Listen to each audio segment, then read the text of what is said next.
So last Tuesday morning tech tip, which this is not, has nothing to do with this video. So let me start over. So the last Monday morning memory, I mentioned the 96 Dodge Neon. Actually, that's what it was all about. And we had that for like five years-ish. Probably more. Definitely more. Anyways, during that time, I had some other cars. I mean, that's how this all goes, right? So we're going to talk about a car I never bought, I never wanted. I somehow obtained after I maintained it for a while, and I just couldn't wait to get rid of it. So we're going to talk about kind of my 1981 Mercury Zephyr on this week's Monday Morning Memory from Pugliese Speed Shop. Well, guys, as you can see, we haven't accomplished anything else down here, which, we're in the planning phase. That takes a little while. For us, it's a couple years, but that's fine. I still like coming down here, looking at everything, striking some memories.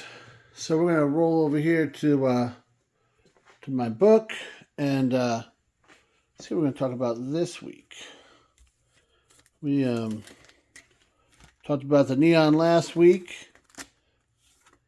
Here, you only got one picture of it.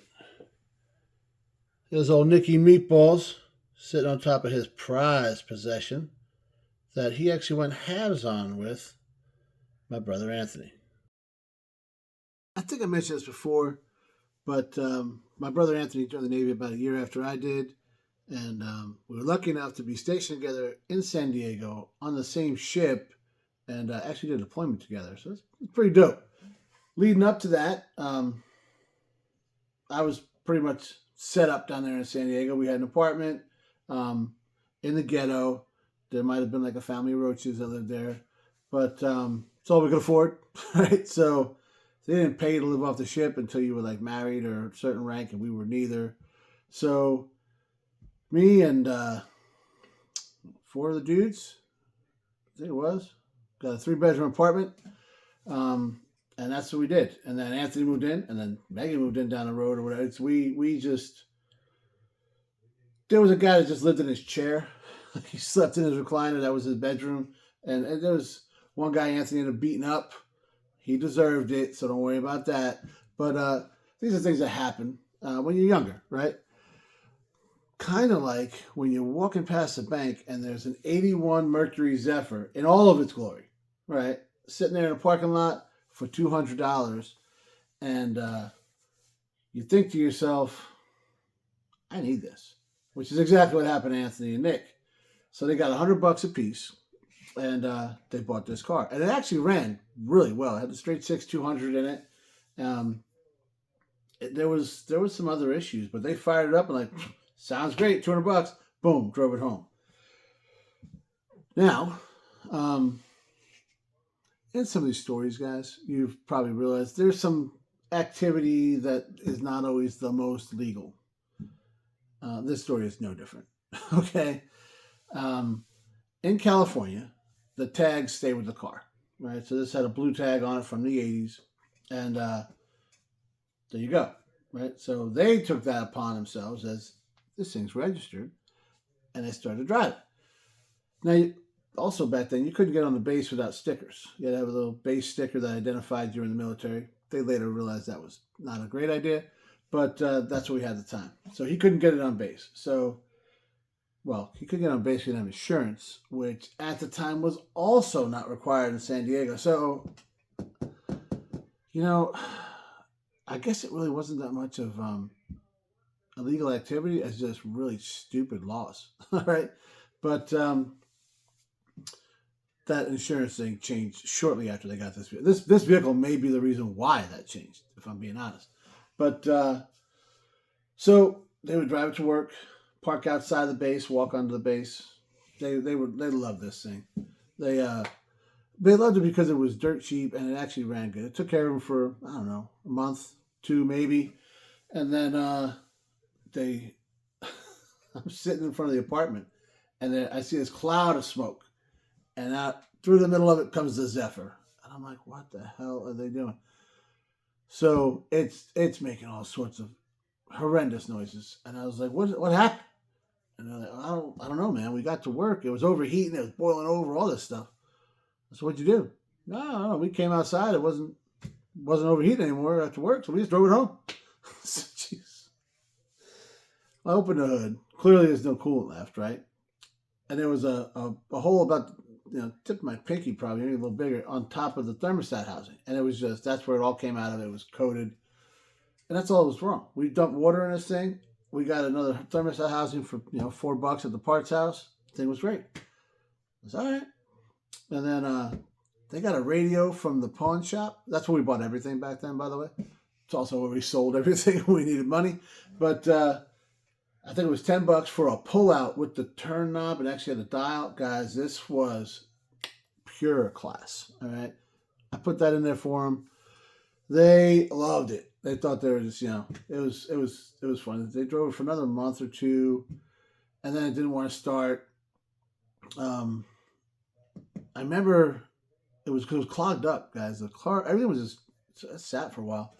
So old Jimbo, he told us a trick: take a spray bottle with some water in it, get the RPMs good and high, and shoot some water down in that carb. It sounds like a terrible plan, right? Well, what it does, it shot all that carbon. That was, I don't know where it was. It ended up on the white fence at the apartment complex when it shot out of the tailpipe. But man, the thing started running great again. So they were driving it again, right? And then it left them stranded. I forget where. It wasn't too far away. They were like, dude, you can have this thing. We're over it. We're going to buy something else. And neither one of them did for a little bit of time either. But they didn't really need a car, I guess. I mean, there was public transportation in San Diego. That's how Megan got to work here. They took the trolley. And then, of course, there's buses and whatnot, too. I had the Neon. One of the dude that lived on his chair had a Figaro. And then the guy Anthony beat up had a Dodge Shadow. So we were kind of covered, right? Not really. But we made it work, right? So they're like, I'm done with this car. And at the time, Megan didn't have a vehicle. She had moved from Pennsylvania, went to high school in PA. She moved out to California, sold her car. She had a really sweet Pontiac Sunfire. Actually, it really was a nice car. I think we got a picture of it. If so, the kid will put it here. But she sold that right before she left, small town stuff, to my buddy Steve's now wife, Lisa, who Megan and her were friends growing up and everything. So that's where that went. Now, I was like, well, I'll get this thing running again, and Megan can have a car. So that's what we did. We walked up to the, 7-Eleven or wherever this thing died on them, and I was able to jump it or hot wire it. More hot wire, not really jump it, but it was solenoid. The solenoid was bad, so I jumped that, and it fired up. So I bought a new solenoid, and I bought a new regulator. All the electrical stuff there, because I changed the solenoid, that didn't work. Regulator, then it was fine. So Megan drove it for a while, and she worked about 20 miles away. She was driving with her friend to work. It was raining, and apparently the windshield leaked. We had no idea. I guess the top seal, it just was flowing in. It doesn't rain that often in San Diego, so it took us a couple months to find this out. Well, she found it out immediately, because it was actually the first time she took that thing out. She was driving to work, and they got soaked. And when she drove home, they were both wearing trash bags, so they could, as a poncho, But okay, well, then we took some RTV and fixed that problem for good. And then the ignition switch went out. I think that was the next thing. I fixed that. And then I stranded her somewhere else. I remember my parents were out visiting. They came to visit right before it died. And we got it towed to the house, which I don't know why we would do that. Or maybe she made it home. Yeah, I don't think we would have towed it. I think we would have just left it wherever it was, because there was no way to trace it to us. But she must have made it home, and then it wouldn't start. And we messed with it, and I couldn't really figure it out. I'm sure it was something simple electrical that I just didn't know about when I was 19, 20 years old, whatever. But then my parents came out to visit, and my dad's like, "What are you doing with this thing?" And convinced me to get rid of it. Get rid of it. We called the junkyard. They gave us $100 for it, $120, whatever it was. We felt like we made out. Um, I split it with Anthony and Nick, and or went out. I think we actually went out and had dinner with the money we got out of it because it was like, hey, that's what's up. So $200 well spent. For about 6 to 9 months, it got us kind of where we needed to go. We may have taken it down to Tijuana a couple times with the intention of if something went wrong, scattering. But we never had to do that. At least not that I'm going to admit on camera. But yeah, you got to have that one car, guys. You know, everybody's got that one that they're a little bit embarrassed about, which was the Neon we talked about last episode that didn't fit my personality or anything at all, and it just kind of happened. But then you got to have that one that you got all the shady stories about that you're not going to tell the internet. But when I get together with my brother or Nick or somebody, we have a couple beers and we laugh about it because it's hilarious and it's amazing we made it out of there unscathed. So hats off to the '81 Mercury Zephyr. She was good for what she was. Thanks for watching, guys.